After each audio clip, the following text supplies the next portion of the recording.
Hello everyone. हमने disaster management start किया था और डिज़ास्टर मैनेजमेंट में हमारा लास्ट लेक्चर में हमने बेसिक किया था, बेसिक ऑफ डिज़ास्टर मैनेजमेंट, जिसमें हमने देखा था कि कैसे कैसे ज़रूरत पड़ी डिज़ास्टर मैनेजमेंट की।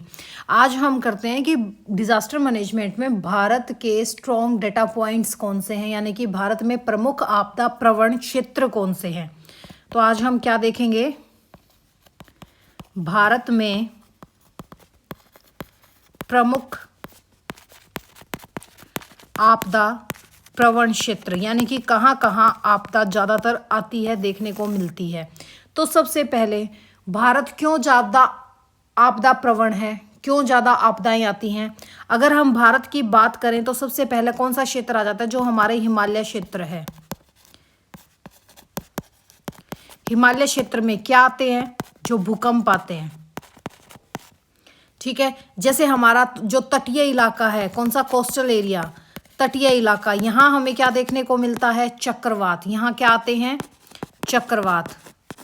वैसे ही जो हमारा गंगा ब्रह्मपुत्र क्षेत्र है, गंगा ब्रह्मपुत्र क्षेत्र, यहाँ पे क्या देखने को मिलता है, हमें बाढ़ देखने को मिलती है। गंगा ब्रह्मपुत्र क्षेत्र में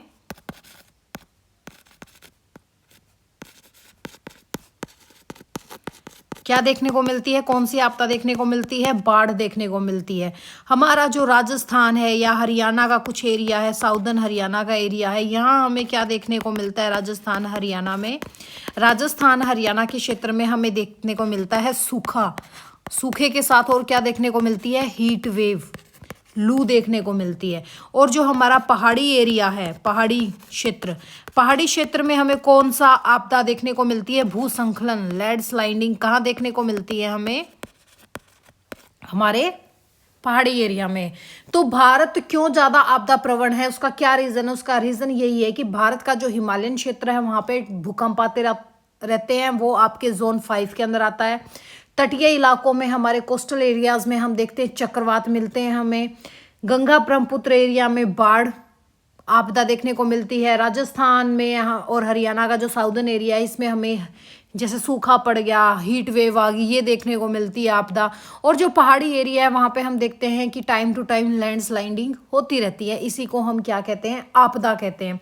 अब ये कह रहा है कि भारत में आपदा के प्रमुख कारण क्या है। अब हम भारत की बात करें कि भारत में आपदा के कारण क्या है, किस रीजन से ये आती हैं चीजें।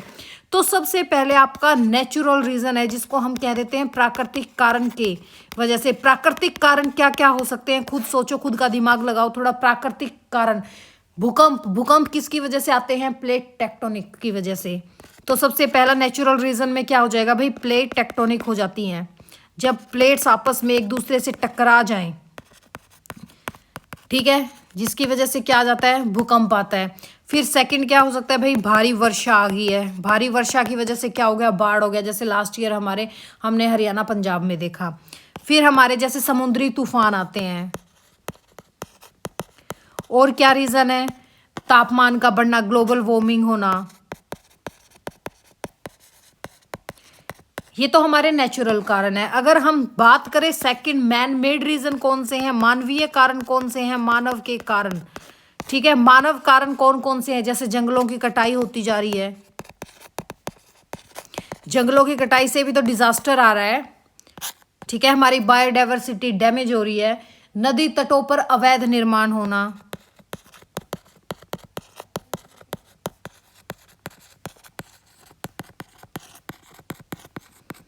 और क्या हो सकता है, जैसे खराब ड्रेनेज सिस्टम।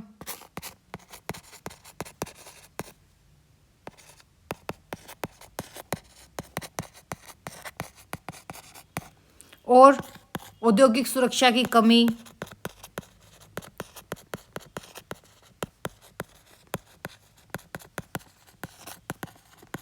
और क्या हो सकता है, जलवायु परिवर्तन।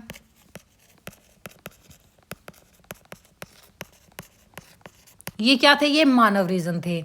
अगर हम क्लाइमेट चेंज और आपदा की बात करें, अब हम किसकी बात करें, थर्ड नंबर पर बात करते हैं हम क्लाइमेट चेंज और आपदा परिवर्तन, यानी कि आपका जो मौसम चेंज हो रहा है, जलवायु परिवर्तन और आपदा की बात करें कि क्लाइमेट चेंज और आपदा का क्या रीजन है, क्लाइमेट चेंज की वजह से कैसे आपदा आ रही है।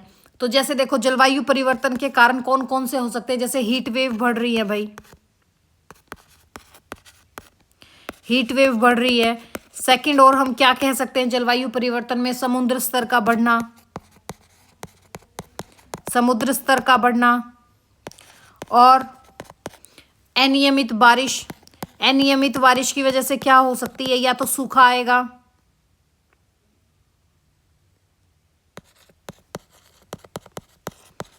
या तो इससे क्या आ सकता है, जहां कम बारिश होगी वहां सूखा आ जाएगा, जहां ज्यादा बारिश होगी वहां क्या आ जाएगी, बाढ़ आ जाएगी। और क्या रीजन हो सकते हैं, चक्रवात अधिक शक्तिशाली होना,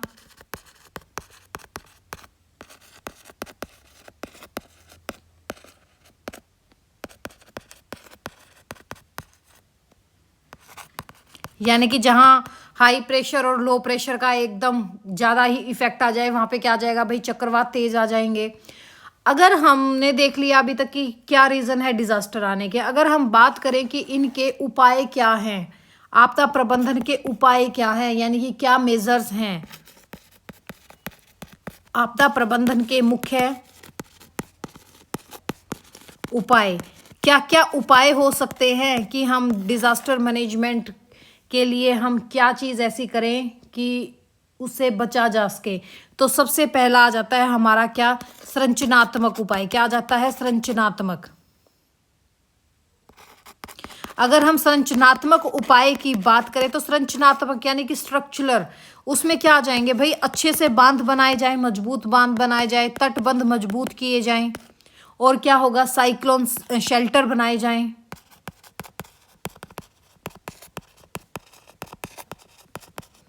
और क्या हो सकता है, मजबूत बिल्डिंग्स बने,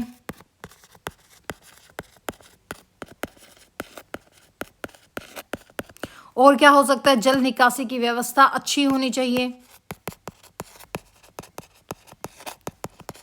जल निकासी व्यवस्था सुदृढ़ होनी चाहिए। अगर हम नॉन स्ट्रक्चरल की बात करें यानी कि गैर संरचनात्मक उपाय देखें, कौन से देखें, गैर संरचनात्मक। अब गैर संरचनात्मक उपाय कौन कौन से हो सकते हैं, गैर संरचनात्मक उपाय जैसे आपकी मॉक ड्रिल्स करवाना, ठीक है, जन जागरूकता फैलाना, जन जागरूकता होगी, मॉक ड्रिल होगी, स्कूल सुरक्षा योजना होगी,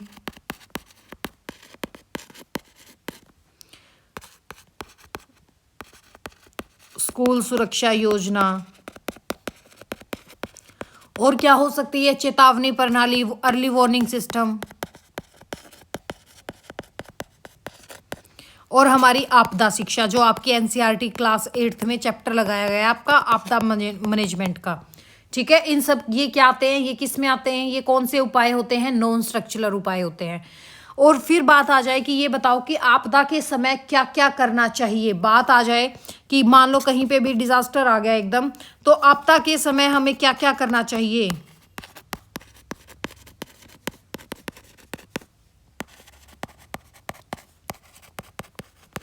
आपदा के समय क्या करना चाहिए, क्वेश्चन आ जाए हमें आपदा के समय क्या करना चाहिए। तो सबसे पहले अगर भूकंप आ जाए, भूकंप के टाइम पे हमें क्या करना चाहिए, कैसे सेफ्टी करें, मेज हो या कोई बिस्तर हो उसके नीचे बैठें,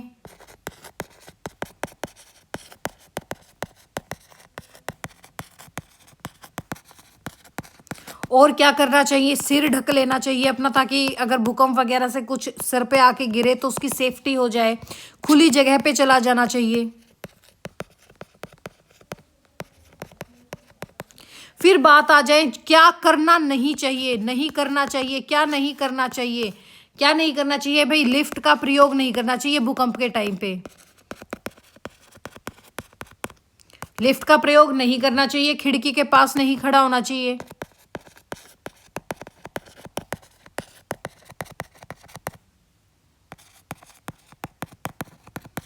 ये भी नहीं खड़ा होना चाहिए।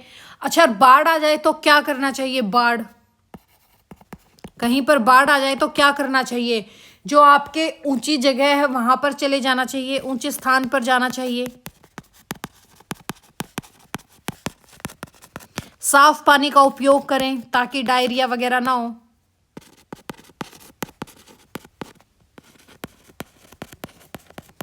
बिजली बंद कर देनी चाहिए ताकि कहीं अगर बिजली के तार वगैरह या खंभे वगैरह टूट गए हों तो पानी की वजह से वो करंट आगे ना बढ़े, बिजली बंद कर देनी चाहिए। अगर मान लो कि गैस रिसाव हो जाए, आग या गैस रिसाव हो जाए तो हमें क्या करना चाहिए?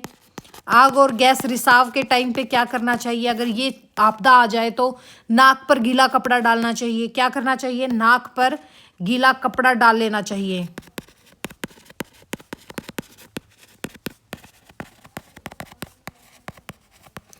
और क्या करना चाहिए? हवा की दिशा के विपरीत भागना चाहिए। अगर हम ऑपोजिट डायरेक्शन में जाएंगे तो ऑब्वियस बात है कि हम लोग उस चीज से बच जाएंगे, उस गैस से बच जाएंगे, क्योंकि आग और गैस रिसाव किस साइड जाएगा? जहां पर आपकी एयर एक्सप्लोर करेगी। और हमें 112 या 101 पे कॉल करनी चाहिए, ठीक है? इमरजेंसी कॉल नंबर कौन से होते हैं? 101 और 112 ना। अब मुझे ये बताओ, हमने इतनी चीज कर ली, उसके बीच में आपदा प्रबंधन के कुछ उद्देश्य भी होते होंगे। अगर हम बात करें अब आपदा प्रबंधन के उद्देश्य क्या क्या होते हैं, आपदा प्रबंधन के उद्देश्य यानी कि क्या क्या ऑब्जेक्टिव्स होने चाहिए, तो सबसे पहले क्या ऑब्जेक्टिव होना चाहिए? सबसे पहले तो जान की सुरक्षा होनी चाहिए, यानी कि जीवन रक्षा, सबसे पहला उद्देश्य यही है। दूसरा संपत्ति सुरक्षा। तीसरी क्या होनी चाहिए? पर्यावरण का संरक्षण। और क्या होना चाहिए? राहत पर त्वरित वितरण।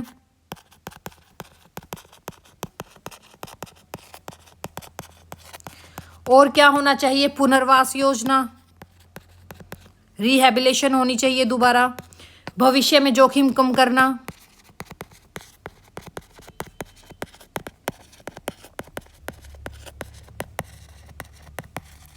ये क्या होने चाहिए? ये होते हैं आपदा प्रबंधन के उद्देश्य।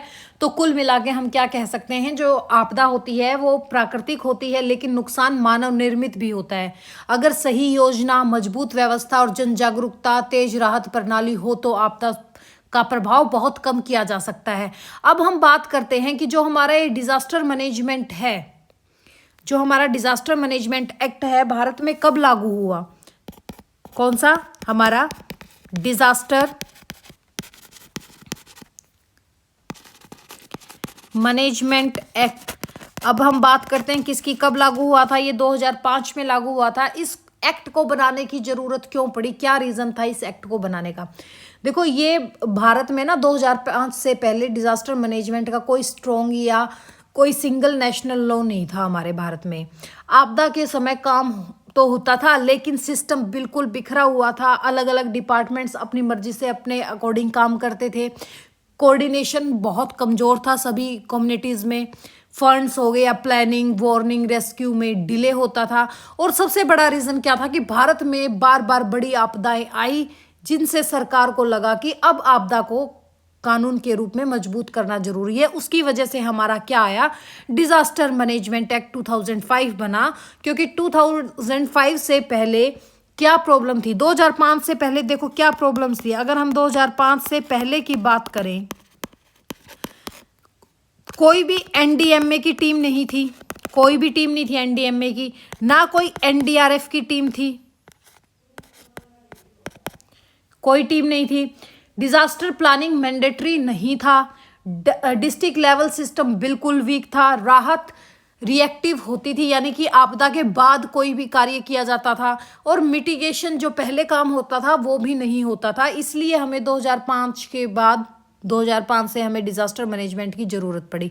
अगर अब हम बात करें कि डिजास्टर मैनेजमेंट अधिनियम, देखो पहले हमने क्या बात की कि भाई ये कब लागू हुआ? 2005 में लागू हुआ। जो हमारा आपदा प्रबंधन अधिनियम है, कब लागू हुआ? 2005 में। हमने देखा कि भाई ये क्यों बनाया गया, क्योंकि 2005 से पहले हमारे यहाँ पे आपदा प्रबंधन के लिए कोई भी मजबूत राष्ट्रीय कानून ही नहीं था। आपदा आती थी तो राहत कार्य बिखरे हुए होते थे, विभागों में कोई तालमेल नहीं था, समय पर बचाव नहीं हो पाता था, फंड और संसाधनों की व्यवस्था भी कोई क्लियर नहीं थी, और आपदा से पहले की तैयारी यानी कि जो प्रिपेयर्डनेस होती है वो बहुत कमजोर थी।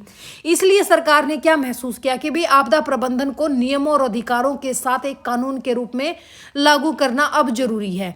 एक्ट बनाने के मुख्य रीजन क्या थे? क्या रीजन थे कि भाई एक्ट बनाना पड़ा, क्या कारण था एक्ट बनाने का?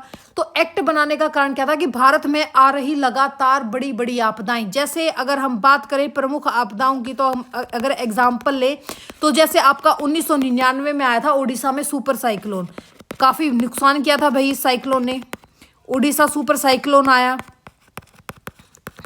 और क्या आया था, जैसे 2001 में आपका भुज में गुजरात भूकंप आया था, 26 जनवरी को आया था ये भूकंप, ठीक है। जैसे फिर आपका 2004 में आपकी हिंद महासागर सुनामी आई,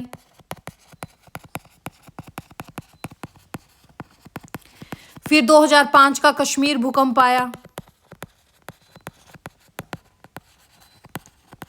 जब ये भूकंप आए, ये आपदा भारत में आई जिनकी वजह से बहुत बड़ी जनहानि हुई, संपत्ति का भारी नुकसान हुआ और प्रशासनिक व्यवस्था पर इस चीज का दबाव पड़ा।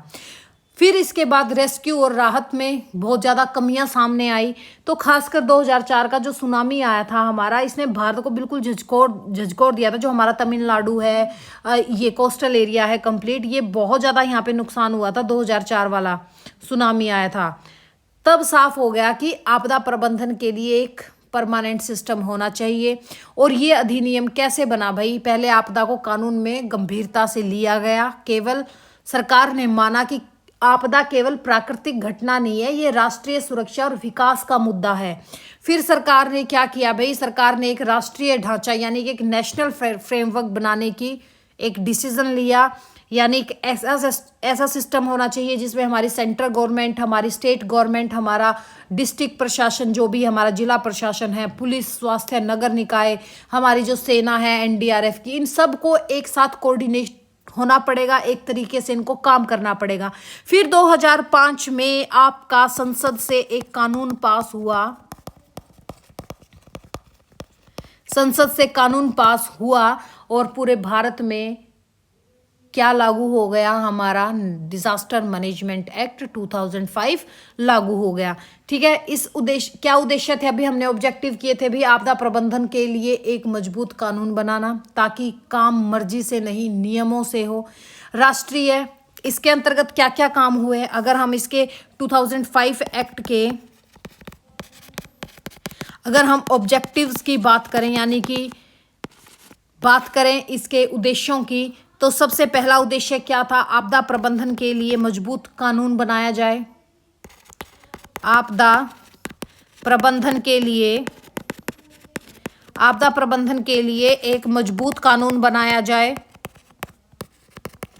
एक मजबूत कानून बनाना आपदा प्रबंधन के लिए, ताकि काम मर्जी से नहीं नियम से हो। सेकंड क्या होना चाहिए? आपका राष्ट्रीय, राज्य और जिला स्तर पर अथॉरिटी बनाना, अथॉरिटी बनाना। जिला स्तर पर क्या हो? अथॉरिटी बनाना। किसकी स्तर पर? राष्ट्रीय, राज्य और जिला स्तर पर अथॉरिटी बनाना, जिसके अंतर्गत हमारी एनडीएमए बनी 2005 में, नेशनल डिजास्टर मैनेजमेंट अथॉरिटी 2005 में।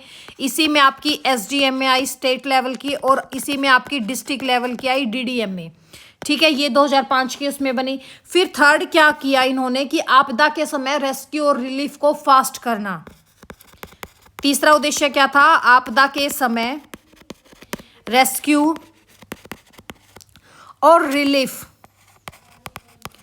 को फास्ट बनाना, को फास्ट करना। क्यों करना फास्ट? ताकि देरी ना हो काम करने में। फोर्थ क्या उद्देश्य था? प्रिपेयर्डनेस और मिटिगेशन पर जोर देना। प्रिपेयर्डनेस प्लस मिटिगेशन पर जोर देना। क्यों जोर देना? यानी आपदा के बाद नहीं, आपदा से पहले कुछ तैयारी की जा सके। फिफ्थ ऑब्जेक्टिव क्या था? फंड्स की व्यवस्था फिक्स करना। क्या था फिफ्थ ऑब्जेक्टिव? फंड्स की व्यवस्था फिक्स करना, यानी कि एक परमानेंट व्यवस्था बनाना फंड के लिए, ताकि पैसा तुरंत उपलब्ध हो। इस अधिनियम की सबसे बड़ी खासियत क्या थी भाई? देखो 2005 से पहले भारत में डिजास्टर मैनेजमेंट जो हमारा था वो रिलीफ बेस्ड था, यानी आपदा के आने के बाद राहत देता था। लेकिन 2005 के बाद मैनेजमेंट बेस्ड बन गया, जिससे आपदा से पहले तैयारी होती थी, जोखिम कम करना होता था, डिजास्टर रेजिडेंट प्लानिंग बनानी होती थी, वार्निंग सिस्टम का इंतजाम किया, ट्रेनिंग और ड्रिल्स का इस्तेमाल किया। ये 2005 के बाद इसकी खासियत ये थी। फिर क्या हुआ भाई, अगर हम बात करें एक्ट के अकॉर्डिंग, भाई पूरी संरचना की अगर हम बात करें तो सबसे पहले अगर हम संरचना की बात करते हैं, संरचना कैसे संरचना बनी, इस संरचना में सबसे नंबर 1 पे आपका क्या जाता है, हमारा नेशनल लेवल पर। किस पर, अगर हम नेशनल लेवल की बात करें, नेशनल लेवल पर यानी कि राष्ट्रीय स्तर पर हमारा क्या आया था, एनडीएमए आया था। क्या आया था, एनडीएमए, जो क्या होता है हमारा राष्ट्रीय आपदा प्रबंधन प्राधिकरण। क्या होता है, राष्ट्रीय आपदा प्रबंधन प्राधिकरण, यानी कि नेशनल डिजास्टर मैनेजमेंट अथॉरिटी। इसके अध्यक्ष कौन होंगे, इसके अध्यक्ष हमने लास्ट लेक्चर में भी किया था, हमारे तत्कालिक पीएम होंगे। इनके कार्य क्या होंगे, इनके कार्य होंगे नेशनल पॉलिसीज बनाना, नेशनल पॉलिसीज बनाना। और क्या कार्य होंगे इनके, दूसरा क्या कार्य होगा, गाइडलाइन जारी करना। दूसरा क्या होगा, गाइडलाइन जारी करना।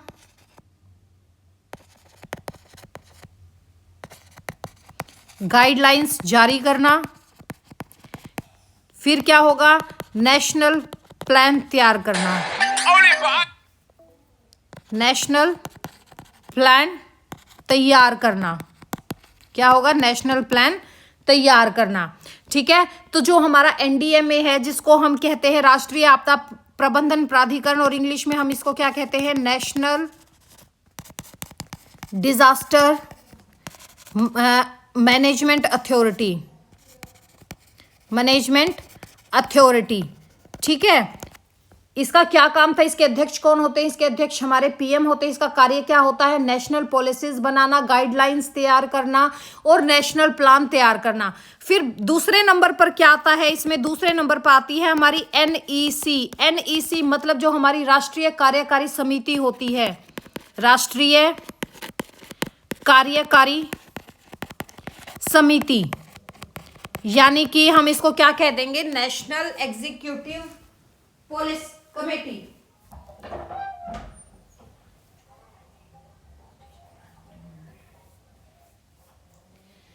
ठीक है, सेकंड नंबर पर हमारी क्या आ जाएगी, एनईसी, जिसको हम क्या कहते हैं, नेशनल एग्जीक्यूटिव कमीशन कह दो। ठीक है, नेशनल एग्जीक्यूटिव कमीशन यानी कि राष्ट्रीय कार्यकारी समिति। इसके कार्य क्या होते हैं, इसके कार्य होते हैं जो आपका एनडीएमए है, इसकी पॉलिसीज को लागू करना।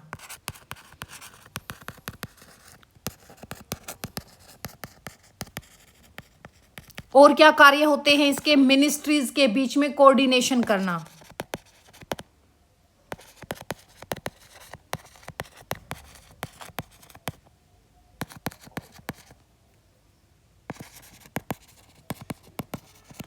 और क्या कार्य होते हैं इसके, आपदा रिस्पॉन्स को मैनेज करना।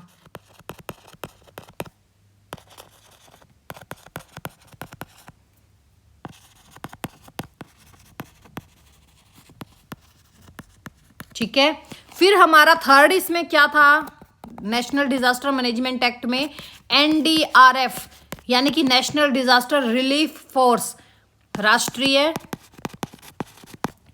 आपदा प्रतिक्रिया बल, नेशनल डिजास्टर रिलीफ फोर्स, विशेष एक रेस्क्यू फोर्स होती है, ये विशेष रेस्क्यू फोर्स होती है। इसके अंतर्गत हमारी 12 बटालियन काम करती है, और वो 12 बटालियन क्या काम करती है, क्या कार्य करती हैं, जैसे फ्लड आ जाए, कहीं पर बाढ़ आ जाए, कहीं पर भूकंप आ जाए, या बिल्डिंग कोलैप्स हो जाए, बिल्डिंग गिर जाए कहीं पर,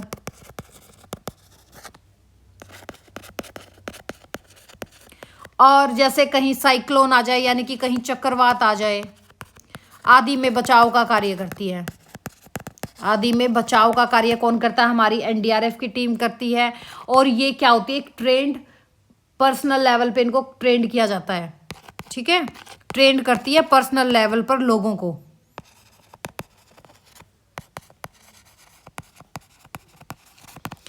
अगर फिर हम बात करें किसकी, अब हम बात करते हैं स्टेट लेवल की।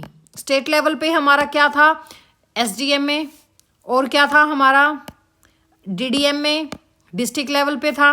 तो अगर अब हम इसके लेवल बी की बात करें, स्टेट लेवल की बात करें, स्टेट लेवल पे यानी कि राज्य स्तर पर बात करें, तो पहले आती है हमारी एसडीएम में, यानी कि राज्य आपदा प्रबंधन प्राधिकरण, जिसको हम क्या कहते हैं, स्टेट डिजास्टर मैनेजमेंट अथॉरिटी, राज्य आपदा प्रबंधन प्राधिकरण।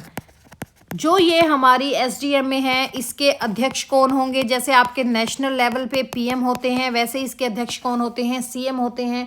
इनका कार्य क्या होता है, इनका एसडीएमए का कार्य होता है आपकी राज्य की डिजास्टर पॉलिसी बनाना, राज्य की डिजास्टर पॉलिसी बनाना, ठीक है, और राज्य की प्रिपेयर्डनेस योजना बनाना।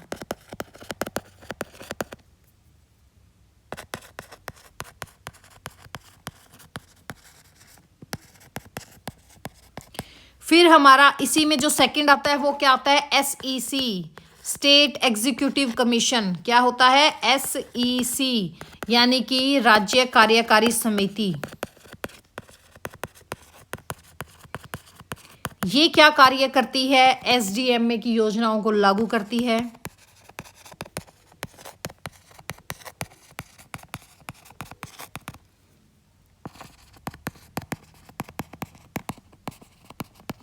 और क्या करती है, राज्य विभागों को निर्देश देना।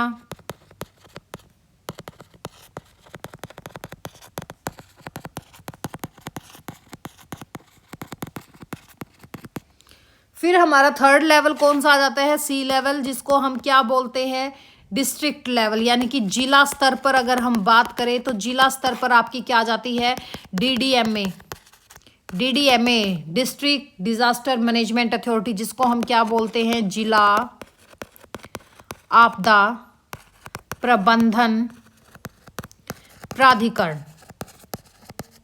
ठीक है, इसके अध्यक्ष कौन होते हैं, आपके डिस्ट्रिक्ट कलेक्टर, डीसी और डीएम। ठीक है, इनके कार्य क्या होते हैं, इनके कार्य होते हैं आपके डिस्ट्रिक्ट डिजास्टर प्लान बनाना,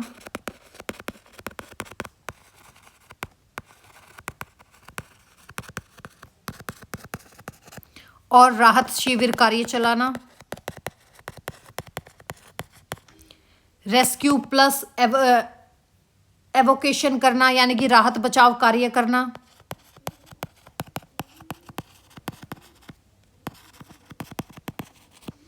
लोकल रेस्क्यूज का इस्तेमाल, सॉरी लोकल रेस्क्यूज नहीं, लोकल रिसोर्सेज का इस्तेमाल करना।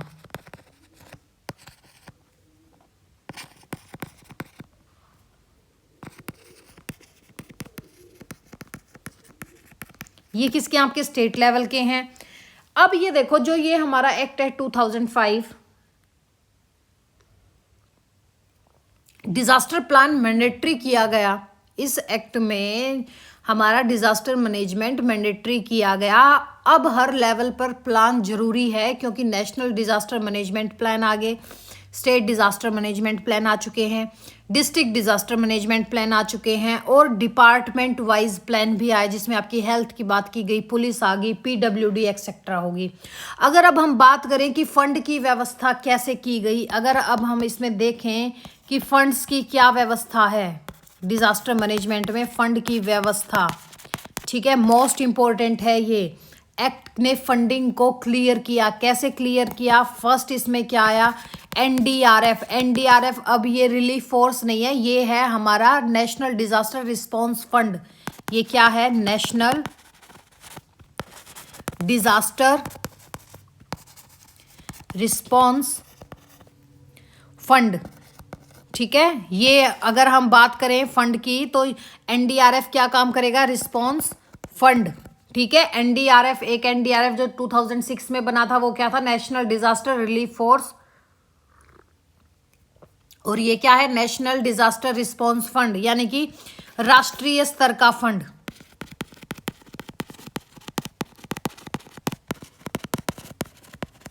इसी में फिर हमारा सेकंड क्या आया, एसडीआरएफ। यानी कि जो स्टेट लेवल का है, बस आगे लिख लेना स्टेट डिजास्टर रिस्पॉन्स फंड, राज्य स्तर का फंड। थर्ड क्या आ जाएगा इसमें, मिटिगेशन फंड।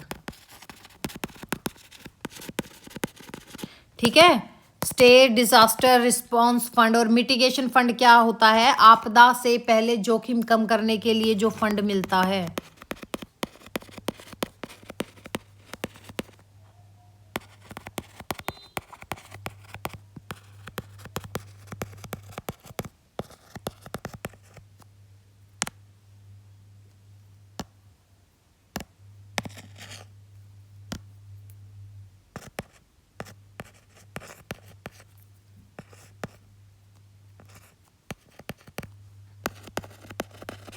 ठीक है, ये था। और पता है फिर क्या हुआ, एक्ट में कुछ पेनल्टी भी रखी गई। पेनल्टी कैसे, अगर कोई भी आदमी है, कोई भी व्यक्ति है, सरकारी आदेशों का पालन नहीं करता है, रेस्क्यू काम में अगर बाधा डालता है, कोई अफवाह फैलाता है या फेक वार्निंग देता है, तो उस पर जुर्माना, जेल दोनों हो सकती थी। ठीक है, इस एक्ट में ये भी बात किया गया है। और इस एक्ट का सबसे बड़ा लाभ क्या था, क्या इंपॉर्टेंस थी, इस अधिनियम से भारत में डिजास्टर मैनेजमेंट एक ऑर्गेनाइज सिस्टम बना, एनडीआरएफ जैसी ट्रेंड फोर्स बनी, वार्निंग प्लस प्लानिंग बेहतर हुई, डिस्ट्रिक्ट लेवल पर अथॉरिटी मजबूत हुई, राहत और पुनर्वास का ढांचा भी इसमें क्लियर हुआ। तो कुल मिला के हम क्या कह सकते हैं कि डिजास्टर मैनेजमेंट एक्ट 2005 क्यों बना, किस लिए बना, क्या रीजन था कि जो भारत में बार बार में बड़ी आपदाएं हो रही थी, उसकी वजह से पुराने सिस्टम में कोऑर्डिनेशन, प्लानिंग, फंड्स और रेस्क्यू कमजोर था। सरकार ने आपदा प्रबंधन को कानूनी प्लस संस्थागत रूप में देना जरूरी समझा। अगर हम टोटल मिला के कह सकते हैं कि राष्ट्र आपदा से लड़ने के लिए भारत में 2005 ने जो एक्ट आया, हमारा डिजास्टर मैनेजमेंट एक्ट 2005, इसने एक मजबूत राष्ट्रीय कानून बनाया जिसने भारत में आपदा के टाइम पे बहुत अच्छे कार्य किए। तो चलो मिलते हैं अब हम नेक्स्ट लेक्चर में, कंप्लीट इससे आगे भी चलेंगे, ऐसे ही चलेंगे धीरे धीरे, पर अच्छे से करेंगे डिटेल में। तो चलो मिलते हैं नेक्स्ट लेक्चर में। Thank you.